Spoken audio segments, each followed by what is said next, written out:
Монголын өрх хүрт хүрчвээ хүүхэд гэр бүлийн виртуал хөтчийг хэрхэн ашиглахыг танилцуулъя.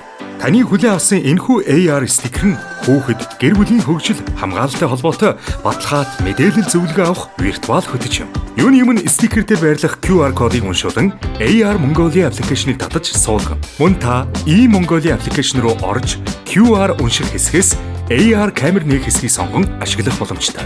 Аппликейшн нээгдсэний дараа гар утсаа стикер рүү чиглүүлээрэй. Виртуал хөтөч автоматар нээгдэж хэрэгтэй мэдээллүүд таны өмнө гарч ирнэ. Эндээс та хүүхдийн хүмүүжил, гэр бүлийн харилцаа, өсвөр насны зөвлөгөө, хүүхэд хамгаалал, хэрэгтэй мэдээлэл зөвлөгөө зэрэг олон төрлийн агуулгыг хялбар үзэх боломжтой. Мөн дохионы хэлний мэдээллийг ч үзэх боломжтой. Хамгийн чухал нь та хүссэн үедээ хаанаас ч гар утсаараа уншуулан баталгаат мэдээлэл зөвлөгөөг хүссэн үедээ авах боломжтой.